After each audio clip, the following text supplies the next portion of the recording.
so we can begin. Again, I just wanted to thank everyone for joining us for the third part of our Domestic Violence Awareness Month speaker series. The topic of today's conversation is uncovering the impact of domestic violence on family, loved ones, and the community, how to respond to domestic violence concerns, and the success of the Rachael Warrior Foundation here in Western New York. Again, my name is Lauren Gorlick, and it's a great gift to be accompanied by Lauri Wierzbicki, Lisa Kolner of the Rachael Warrior Foundation, and my colleague Megan Andrews from the Employee Assistance Program at Child and Family Services. I just want to take a moment to thank all of the sponsors who chose to support Haven House this Domestic Violence Awareness Month. We're especially grateful to each of you for your support, for our mission, for our programming, and for our survivors. And we want to also highlight our lead sponsor, Alexandria Professional, and especially today, the Rachael Warrior Foundation, who's one of our sponsors. So thank you all so very much. I've shared this in the previous two webinars, but I do want to just emphasize again that in the chat feature, we will have the link to Haven House's domestic violence 24/7 hotline. That number is 884-6000. The link will take you to that number. That link also provides you with our online chat function as well. So those resources are available 24/7 for anyone experiencing domestic violence or concerned loved ones, neighbors who are looking for some kind of answers and support there. As well, we also will have a link to all of the programming taking place this October through the Domestic Violence Awareness Month page on our website too. So that's all going to be available for you on the chat. So with that, I will begin sharing a bit about my fellow presenters today, and then we can begin. Lauri Wierzbicki is an advocate for helping those affected by domestic violence. She passionately promotes awareness for this cause each day and is the founder of the Rachael Warrior Foundation. She is the mom of Rachael Wierzbicki. Rachael was a domestic violence victim, and her incredible life and legacy of love is cherished in this critical work. For the past 11 years, Lauri has also worked at Mo, and is currently the Contracts and Procurement Compliance Manager. Lisa Cornell is an immuno-oncology specialist for Bristol Myers Squibb, as well as the owner and teacher of Belle en Rose Yoga. The Wierzbickis are family to Lisa after having the pleasure of living one street away from them and watching their children grow up together. Lisa's proudest moment in life is having the honor of being a founding board member of the Rachael Warrior Foundation. Megan Andrews is the Assistant Director of Child and Family Services Employee Assistance Program. She's worked with the program for the past 7 years during a period of significant program expansion. She is committed to supporting Western New York by providing high quality, easily accessible services through resilience building interventions and connection with community resources. She's an experienced social worker and clinician with a history of working with higher education and serving on the faculty of the University at Buffalo's School of Social Work for the past 20 years. At Child and Family Services, Megan is focused on implementing effective clinical profession for EAP programming. So again, thank you all for joining us today. Thank you to our presenters. And at this time, I would like to invite Lauri Wierzbicki to kick off today's presentation. Thanks, Lauren. I appreciate being here and being part of the cause. It's amazing. So as Lauren said, my name is Lauri Wierzbicki. The happy life that I once knew ended on November 27, 2018. That is the day my daughter, Rachel, was murdered by her ex-boyfriend. Before I go on, I want to tell you a little bit about Rachel. She was beautiful inside and out. She had a heart of gold. She was full of light, love, and a ball of energy. She loved everyone she met and never judged anyone. She lived her life to the fullest. The one thing I worried about, though, was her choice of boyfriends.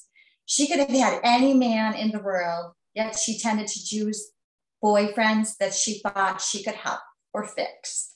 I worried about her. She covered a lot up, but she slowly started showing me her bruises. I really didn't understand domestic violence. I thought you could just walk away. I was quickly thrown into it when Rachel and I headed to the Family Justice Center to get a restraining order from one of her boyfriends.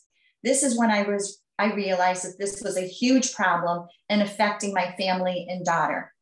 I uncovered that Rachael suffered from serious abuse, both mentally and physically. She finally had the courage to leave her abuser. I thought it was over. The very next day, she jumped into yet another abusive relationship. Unfortunately, this was the fatal one. After only 5 months of dating, he killed her. And it was basically mental abuse and as opposed to physical in this one. I was devastated, but at that point I had two choices after a tragedy like this. You can either curl up in a ball and give up, or you can do something about it. I need to share with you that Rachael had an army of friends and thousands of people loved her. Rachael's friends encouraged me to do something about it. They continued to carry me through the darkest time of my life and helped me create Rachael Warrior Foundation in honor of Rachael. Her foundation is now my new child. The success of the organization is a testimony of how loved Rachael was and is. She impacted so many people's lives in her only 22 years of life. I always knew Rachael would do something great with her life. I did not know it would be post-mortem through me, her family, her friends, and her foundation. So what is the Rachael Warrior Foundation? Lisa is going to share our mission with you. She is our chairman of the board, and I love her. We love each other. Yes. Oh, okay. So just to tell you a little bit about, Lauri is so brave and strong, and I commend her for doing this today. A lot of you know about Rachael's story and her case, and it's been a difficult time, but it just goes to show you how important this domestic violence and helping the victims of domestic violence is to Lauri, as well as her whole family and all the Rachael Warriors. So the Rachael Warrior Foundation was created on Dingus Day in 2019, and it was a perfect day for Lauri's little Polish princess, Rachael. So it's a 501(c) nonprofit organization, and we're made up of we think we have well over 500 warriors. So Rachael Warriors are just the people, the friends that love Rachael, and also people that have picked up on her cause. Some people that didn't even know her.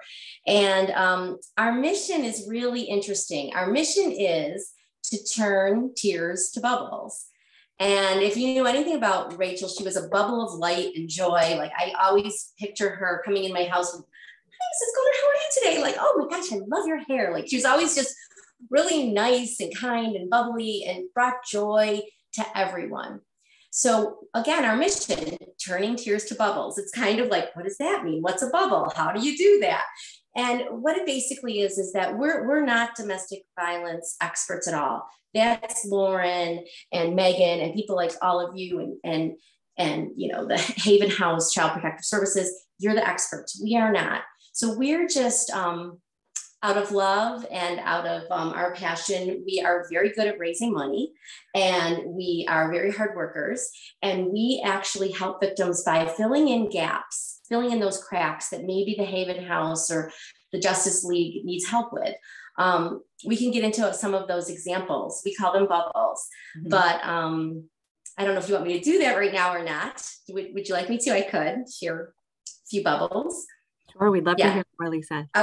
Okay, so a bubble is basically, an example would be, there was a woman last Christmas who she lost her daughter tragically due to domestic violence, and she was raising her 3-year-old grandson. She didn't have a lot and didn't even have a stove or anything to cook for him.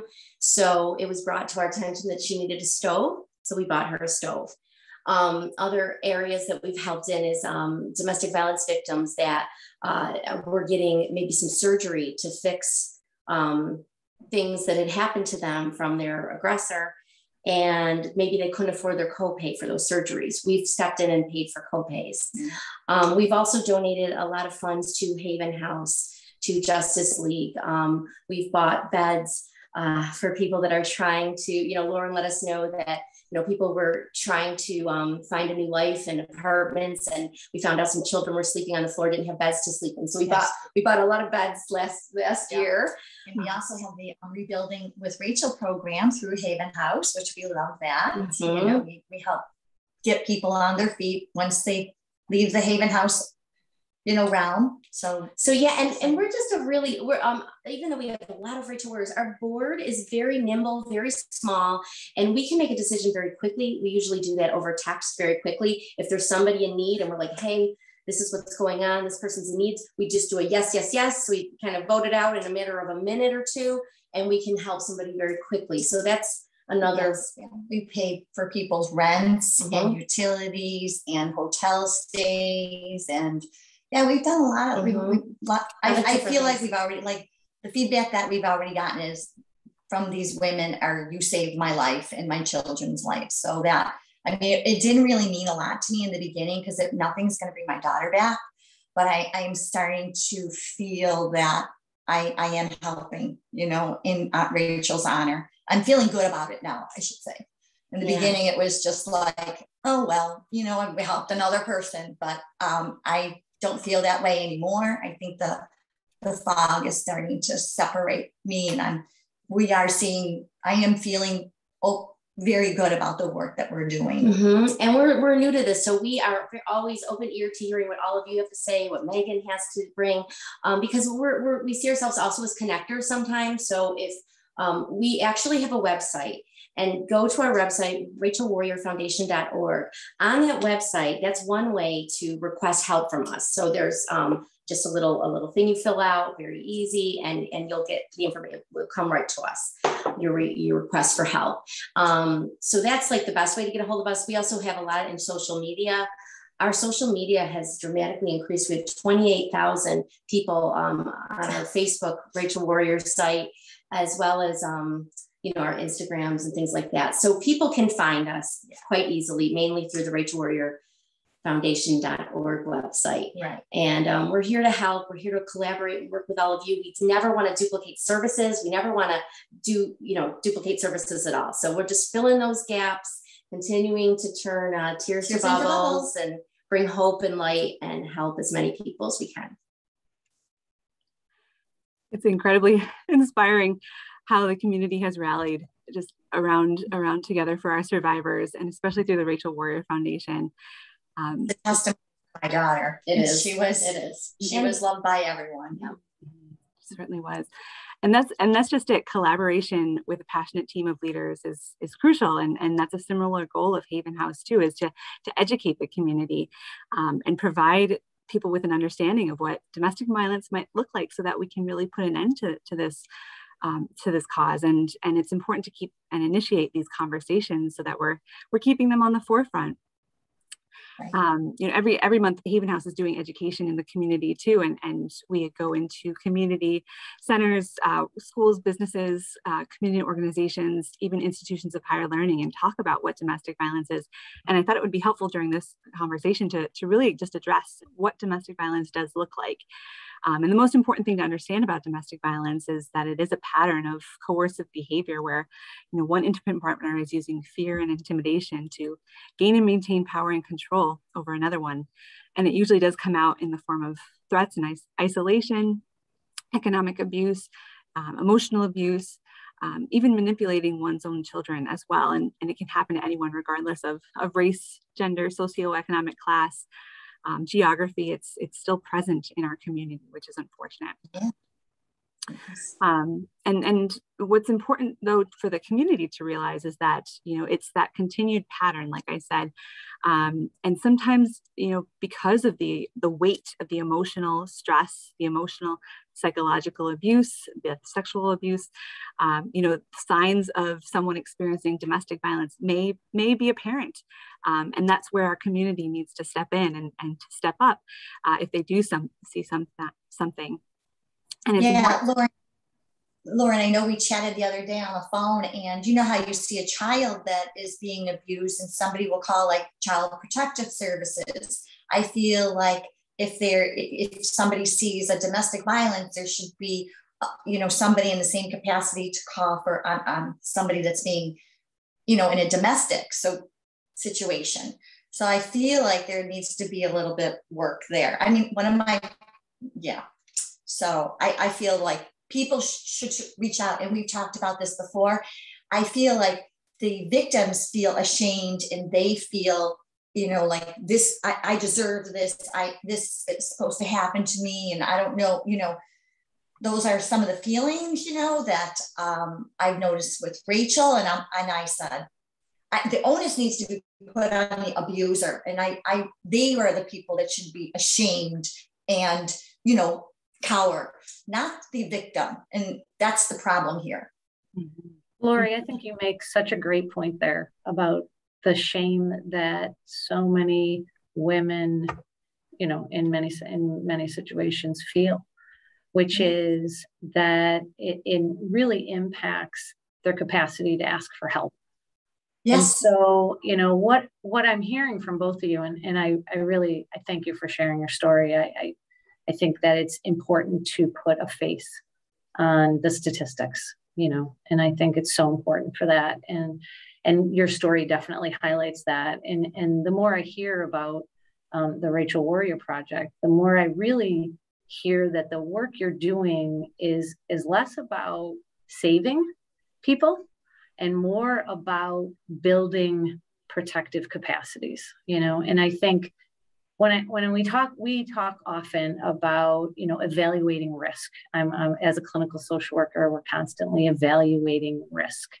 Be it like you referred to earlier, be it suicide, be it domestic violence, be it any violence, and certainly we in evaluating risk, we not only look at what are the factors that are increasing risk, but we also look at what are the factors that protect people from that risk. And what you talked about earlier in terms of housing security, food security, financial securities, when people have built up protective factors, they feel more capacity to take care of themselves. And it reduces the shame, that often holds people back. Yeah, the confidence and the security. Yeah. And so you are, your foundation is really building the protective factors for people who've identified that this is a risk for them, right. And I think that is so incredible, certainly yes. From my point of view, I see employment as a protective factor. Keeping people employed that are at risk is a protective factor and such a great opportunity to, really provide a lifeline in many ways, to people that are suffering. So thank you. Another, idea that I had, like based on my experience, post Rachael, we went through the Family Justice Center to get a restraining order.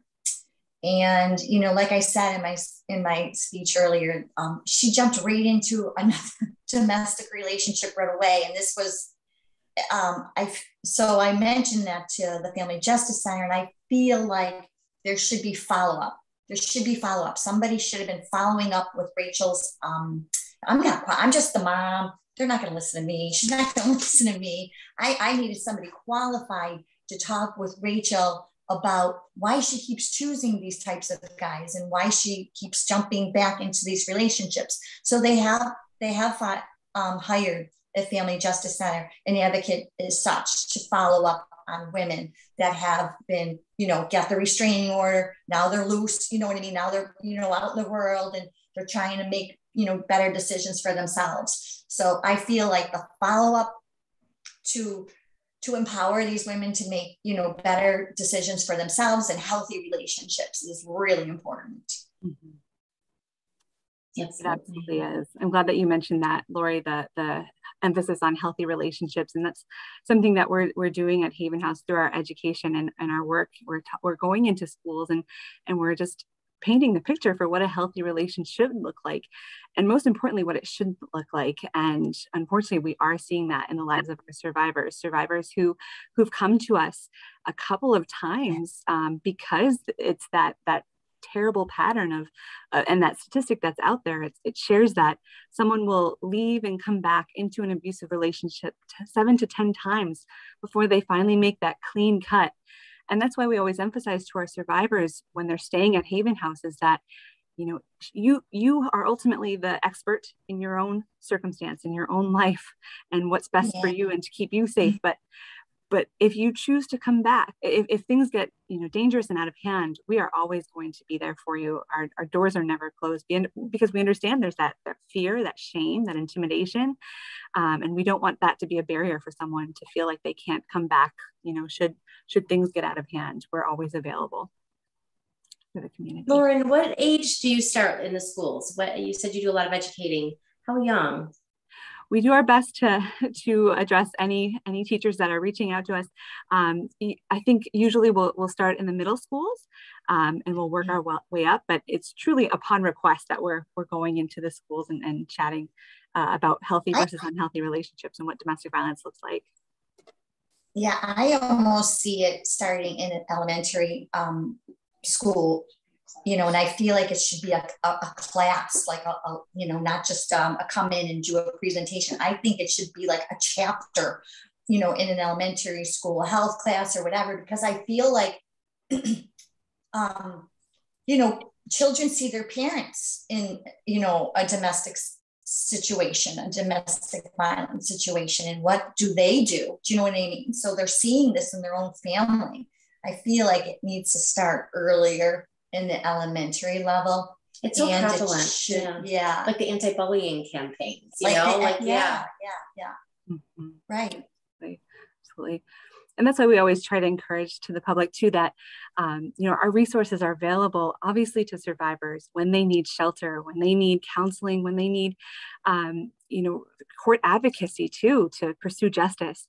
But our hotline is available to the entire community. Anyone who has noticed a trend, maybe say an employer is noticing that it's a hot 90-degree day and their employee has, long dress, sweatshirts, long pants on, that's a red flag that anyone can be aware of. And that's why we always share, our hotline, our counselors on the other end are always available to address any concerns that you see and really talk about a scenario and even provide some insight as to how you can address a conversation. Even it's a tough conversation to have. Yeah, it is. And I even feel like, with COVID and all of that, I've heard situations where children are on the Zoom with their teacher and their mother and their father are, fighting and being abusive in the background. So, the teacher is called on areas like that. I mean, I just feel like it has to start young.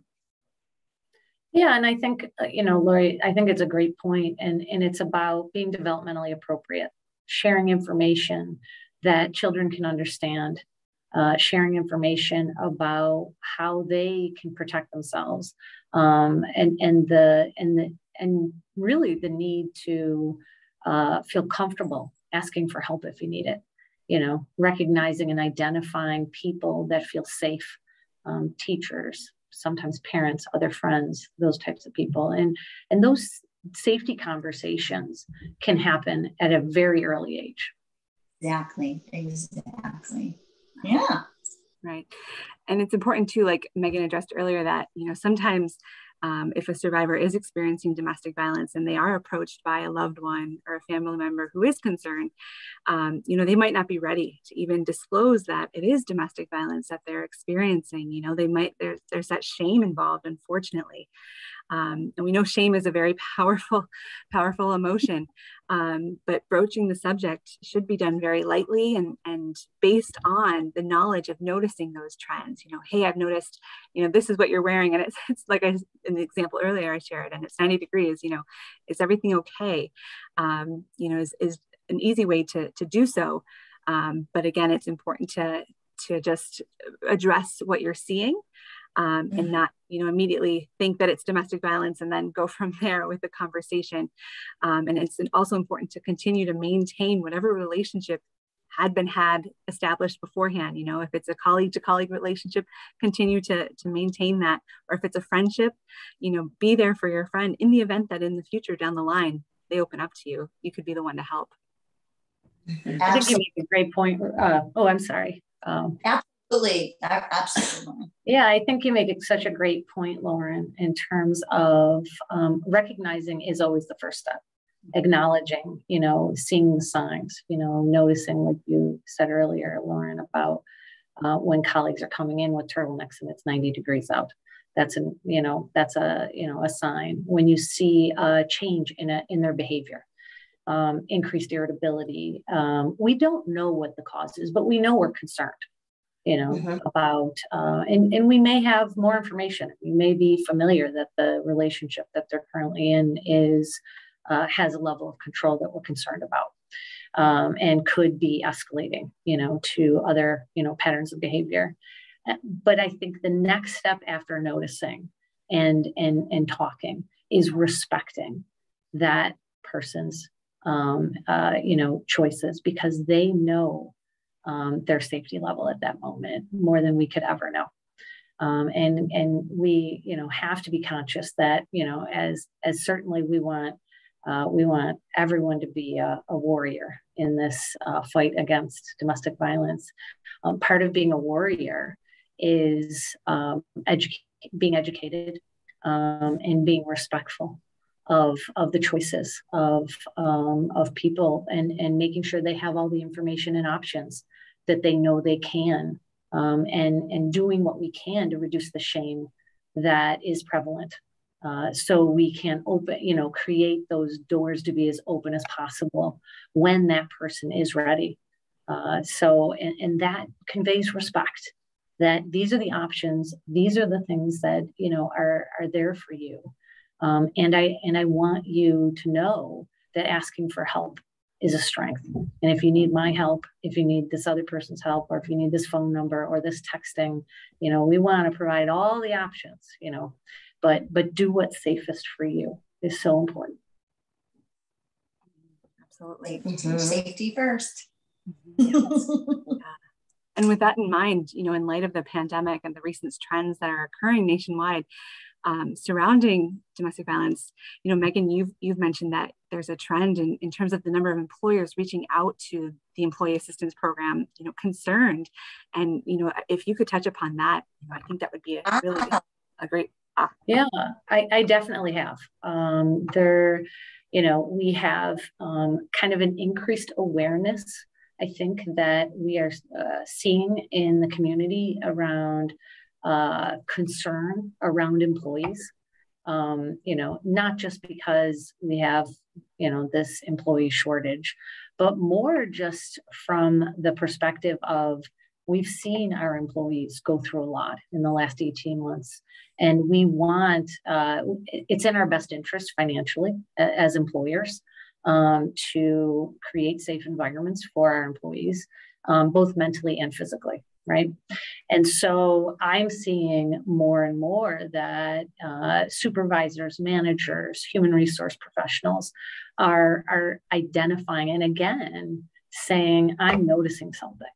I'm recognizing some signs here that I'm concerned about. I don't know what it is.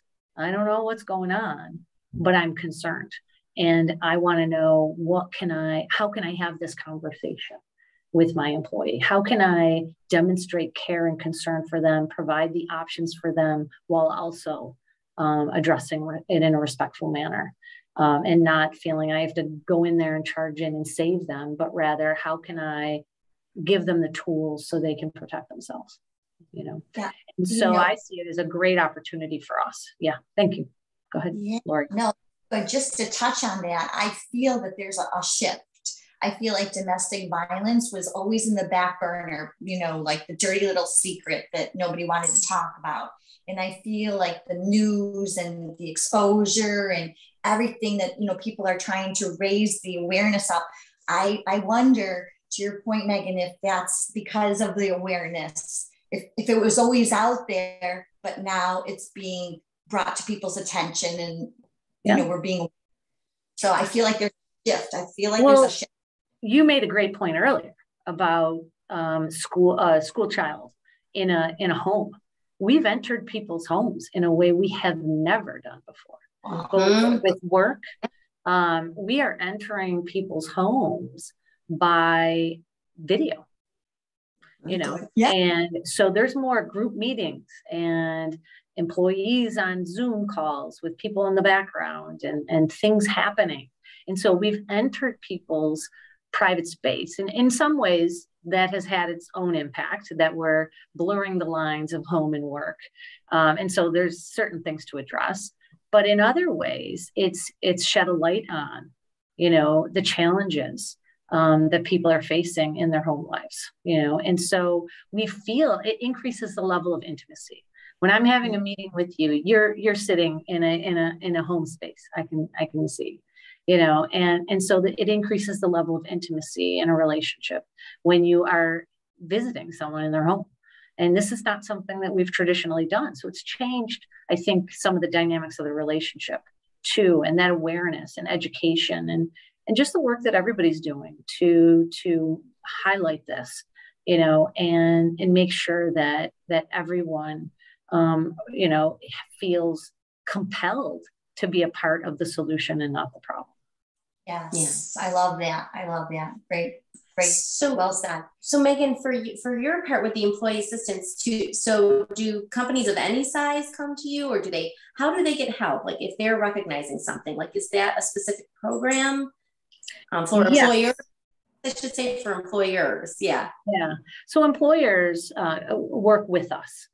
So there's, many organizations, could be large and small, work with our employee assistance program in particular, but we're not the only employee assistance program out there. And I do think that I would encourage anyone who works in the community to, find out about their employee assistance program, because it's very often the easiest access point to receive services. There's the majority of EAPs have 24-hour hotlines that have direct access to crisis services and local community resources. Ours does, as well as the majority of the other employee assistance programs that I'm familiar with. And also provide one-on-one counseling and safety planning and direct connection with Haven House and other community resources that are available to people. Yeah, I like all of that. And I'm thinking to myself, like people reach out. A lot of people don't even know the EAP. You can get nutrition services, you can get this, right? So I'm wondering if a movement in the future would be to have like an on-site social worker at big giant companies like Moog, for example. Do you know what I mean? So they can go in, you know what I mean? Instead of making the phone call, doing an appointment, you know what I mean? I mean, you have that, but then, you got HR, just do another spin off of HR, with this, I don't know, am I off my rocker? Probably. No, I don't think so. I mean, there are definitely what are called internal EAPs, for larger organizations, and certainly that can be an aspect of it. There's some downsides, in terms of confidentiality and privacy concerns and making sure that people feel comfortable accessing the services, but absolutely, there's a place for that. And certainly there is a place for on-site response that we do. We do go on site when there are situations that require, situations that have impacted a number of people in an organization. We will find ourselves going into organizations and being on site as needed. Yeah. Oh, good. Yeah, that's great. I mean, even if you go there and do like a seminar for the employees, and I can't even tell you the amount of people that came up to me after this happened to my daughter at my job and said, my daughter's in a situation, my sister-in-law, I know, blah, blah, blah, my friend. I mean, I'm like, I'm just a mom, Mm-hmm. I'm like, but there were so many people and I'm like, well, reach out to, I was able to, point them in the right direction, but, and just be a connector and a person who's going to listen, because I went through it. Right. Mm-hmm. So unfortunately, but unfortunately to the good or unfortunately to the bad. I mean, I feel like I'm doing good work. So it's such an incredible strength, Lauri, for people when they're feeling threatened to connect with somebody else. And I'm certain that you provided, comfort and direction that they may not have received otherwise. So, yeah. To these points, Lauri and Megan, maybe Megan, you could touch upon it. What are employers doing these days? Or are there examples of employers who have really created, very trauma-informed environments for people who are experiencing DV or any other kind of trauma? Have you noticed any of that taking place in the workforce these days? You're preaching my work here, Lauren. Creating trauma-informed organizations is really at the heart of what our EAP is trying to do. And education is key. This has been a great partnership with you and Child and Family Services, Haven House, partnership to provide education. It can be what we found that employers really want to generalize the information that's shared, which can be very helpful, because what you don't want to do is send an email to one employee that you're concerned about, because it could trigger, increased risk. And so we talk with employers about that and how can we create a level of safety. And it's about education in general of all employees and making sure that information about this presenter series was put out to all of our organizations and making sure that all of the employees received that link so they could connect and view this. Having access to the recorded versions of these presentations has been huge. Making sure I've seen other employers make sure that they have posters.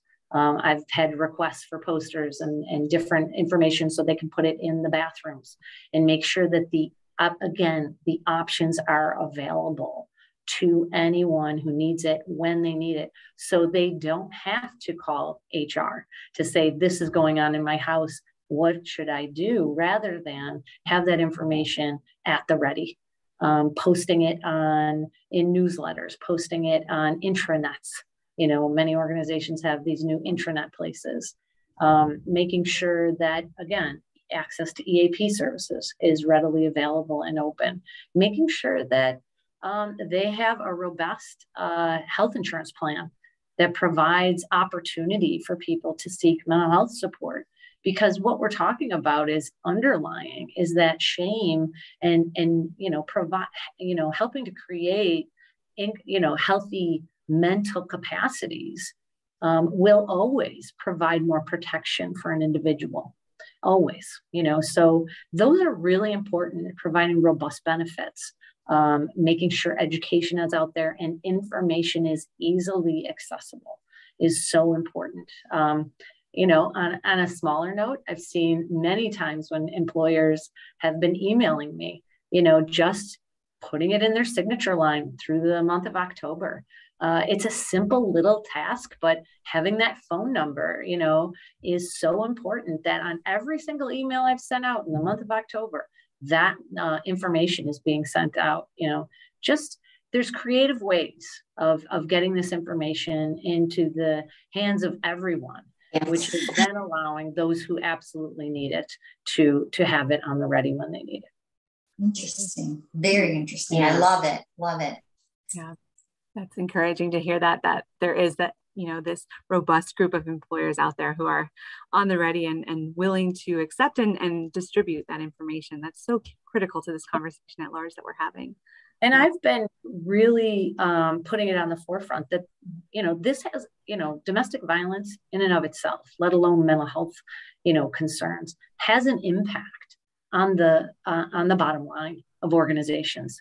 We work with a majority of for-profit organizations, and for-profit organizations really need to hear that doing these things has an impact on people's capacity to be present and do the job that they're asked to do. And that does matter too, so there's altruistic intent, but there's also practical intent. Mm-hmm. Absolutely. And with that, I've recently come across a statistic that says that domestic violence has an impact nationwide of $8.3 billion. It truly does affect our society at large, and monetarily, obviously, is part of it. But we'd love to hear from Lauri and Lisa. What can you share with us? what kind of events and fundraising things that you're doing to raise awareness and to also combat, this issue at large. Yeah, we have the Rachael Warriors are a very creative group of people. So we started with Rachael.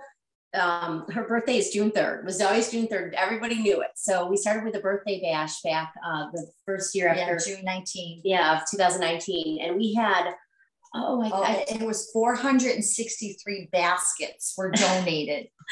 But it took people hours to go through the auction. They didn't even have enough parking. It was it was at Wings. It was really, it was big. It was giant. It was just all for our little Rachael. I forget how many people went, like 500 people. More than that. It was more than that. I think we had close to 1,000 people there. More than 1,000 people now that I think about it. Yeah, it was so that was like our first realization that this is really something that people are getting behind, our community is supporting, not only to support Rachael's memory and the Wierzbicki family, but also to support victims of domestic violence. So that was our first thing. Then we ended up doing a very fancy bougie gala. Rachael loved Valentine's Day. It was all about the love. She loved love. She really did. Yes, so we did a gala that we had about 350 people attended at Hotel Henry, and it was just fabulous. Yeah, it really was. And Lauri ended up speaking. Lauri and Mark. Yeah, I wore her prom dress. Yes, when I wore my daughter's prom. I mommed it up a little bit, but I wore her prom dress, so it was really fun to wear that. But then after that, we did a fire pit fundraiser, a virtual one, because then we were shut down by COVID. So we did a virtual fundraiser for a fire pit, a Buffalo Bill fire pit, and it was filled with booze and a Josh Allen jersey and a grill. And everything is donated by the community, which has been wonderful. We did a yoga remembrance for her on her birthday this year. So that was by Bella and Rose. Yeah, we have there's a park bench in memory. Rachael actually is here in the house with Lauri and Mark. And but we have a remembrance bench in Green Lake in Orchard Park, and it's a beautiful spot right on the lake, very peaceful. So we did a remembrance yoga there. We're going to be doing a candle vigil there on her anniversary of her death coming up, her 3rd year. But we also look forward to we actually added a new board member. We always think, Lauri and I think we want this to go on long after us. Yeah. And Rachel's little brother, Ryan, is on our board. And we recently added my daughter, Hannah, who was Rachel's best friend in childhood. And Hannah's first event for the Rachael Warriors is going to be called, it's a Mardi Gras Bash. And it's at Babeville in downtown Buffalo. And the Brass Machine of Buffalo, which is that group of horns, they used to be the UB Pep Band, and then they became the Brass Machine. They're fabulous. They're going to do a Mardi Gras party and play their horns. And it's going to be... And our theme is domestic violence blows. With the horns. It's so silly, but it's we gotta kind of lighten things up sometimes. Yeah. And Caitlin Jorgensen, who I think she's a Rachael Warrior, and I think you guys know of her. She's wonderful, wonderful spokesperson on this topic, and she is going to be doing a bit of a talk in the middle of all this wonderful music and fun. So that will be coming up. If you look at our website, February 26th. Next year, 7:30. Yep, the Saturday before Fat Tuesday. And all proceeds, we don't make money on anything. Yeah, there's no salaries. This is all for fun for us. 100%. This is what we do for fun. Yeah. So 100% goes to helping those in our community. And we're pretty proud of that. Yep. So. Absolutely. Wow, that's incredible work that you guys are doing. Your transition from tears to bubbles, like you said, is taking place here in our own backyard. It's wonderful. Yeah. I think it would be helpful too to share with the audience members, maybe what the Rachael Warrior Foundation has noticed, since having connected with so many survivors too in Western New York since its inception. Are there any trends in terms of what loved ones, friends, coworkers should be looking out for, or maybe what survivors have disclosed with you that they're experiencing that is particularly nerve-wracking? What can you share about survivors that are connecting with the Rachael Warrior Foundation? What resources are they looking for? So we had a female reach out to us, and she had 3 little kids, and her husband murdered whatever, and terrible situation. And she reached out to me like via Facebook. One of my friends reached out, and they're like, this person might need your help. She's at her wit's end. She needs help. She doesn't know what to do. So, I ended up calling her. We chatted for a while, and she's like, I didn't even know people like you existed. She goes, you are amazing. Like they were just flabbergasted. I mean, we had another client. We went over there, helped set up her table. And again, they're like, we didn't know people like you existed. We are not profit. Nobody draws a salary. And it's really, I think it's giving people hope in the community that there's just not darkness in the community, and that we're a source of light, I think, right? Yeah.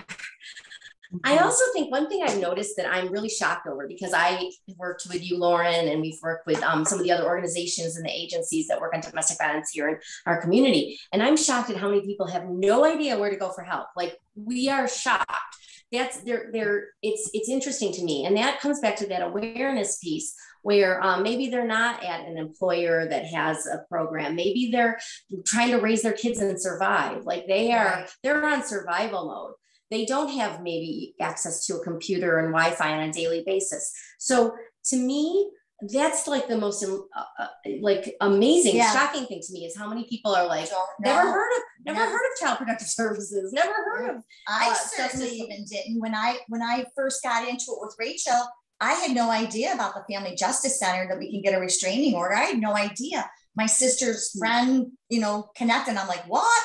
And we ended up going to, I even Googled where to go, and it brought me to a completely different business.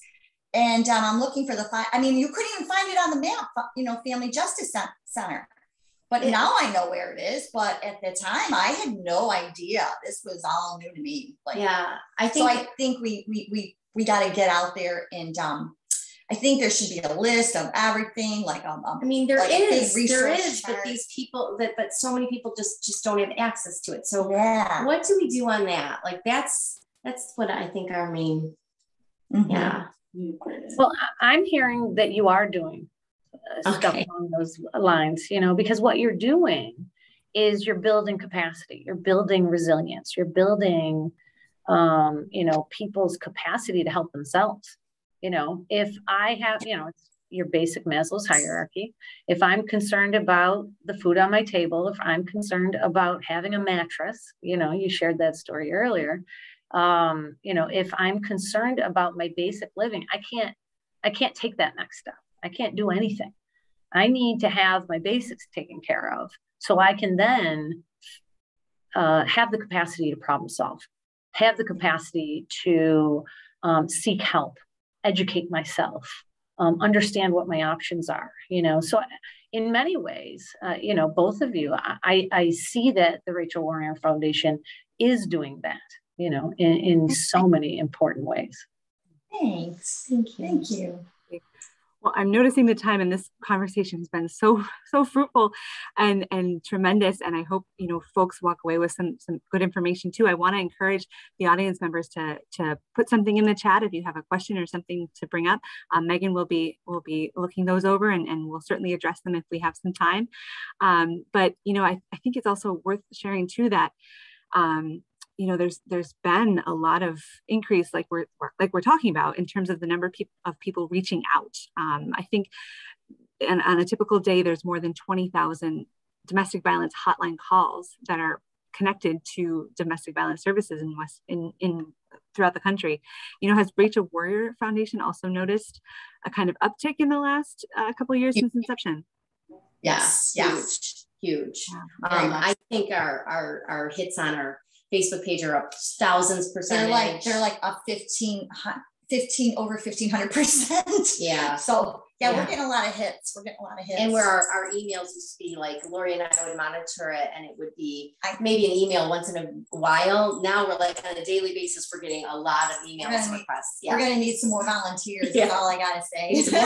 Recruiting warriors. Yeah, we're recruiting warriors. Mm-hmm. Lauren, could you share how someone, if there's someone out in the audience and we've got a question, how they could access a request for education from Haven House? Absolutely. That's a great point, Megan. I have it in the chat function, but they can reach out to Haven House directly at our 884-6000 number. That number takes you to our emergency hotline. And if it's a business, an employer, a community group, organizer, member, you can just request and say, I'd like to have Haven House come by and conduct a presentation for us. We do a basic domestic violence 101 overview of what it looks like, what certain kinds of abuse are, what to do when you suspect someone is experiencing domestic violence, what not to do, and the resources available. So that's a presentation that we can do in about 45 minutes or so. And we can also go into more depth too if that's requested by anyone. So that's available through just connecting. Yeah, I had the opportunity to watch a presentation by the director, Sarah Gartland, and on Monday, and it was Domestic Violence 101 for one of the organizations that we work with, and it was great. It gave some very practical information about how we can, again, all be warriors. Right. That's the most important thing. That's why we're having this conversation today. Yes, how can we be a warrior for those who we're concerned about, our loved ones, our friends, and our neighbors? Well, I'm not noticing any other anything else in the chat. I don't think you are too, Megan. But if there's any kind of last minute things that Lisa or Lauri you'd like to share about Rachael Warrior Foundation, what else you're doing, maybe some future goals that you have in mind, I think that'd be wonderful to share. Well, just future goals are definitely continuing to collaborate with all of you, raising awareness. I'm trying to think, just looking for opportunities and maybe even getting into the police forces, working with the police, forces, on domestic violence, and we're gonna do that, and the schools, and those are our goals. Yeah, and we would like to. I do think that Gabby Petito story, along with Rachel's, is something that's kind of in the national spotlight and could really help with raising a lot of awareness. So we are looking to do anything we can to take this to another level. Right. Excellent. If you guys have any ideas for us, or you need anything funded, give us a call. A tremendous resource here in Western New York, the Rachael Warrior Foundation. Well, thank you all so much for attending our webinar today. We appreciate your time, for allowing us to join you on lunch today. A survey will be sent to you after the fact, just to learn how we can improve these. And next week on Wednesday, October 27th at 12 noon, we'll have our fourth and final webinar for the Domestic Violence Awareness Month Speaker Series. We'll actually have a survivor who's very well known here in Western New York share her story, and it'll be riveting. I'll certainly commend her for that. So we appreciate your time again. Thank you all. We'll have that survey sent to you, as well as some links to some resources as well. So thank you again all. Lauri, Lisa, Megan, we appreciate your time today. So thank you. Bye. Bye-bye. Bye-bye.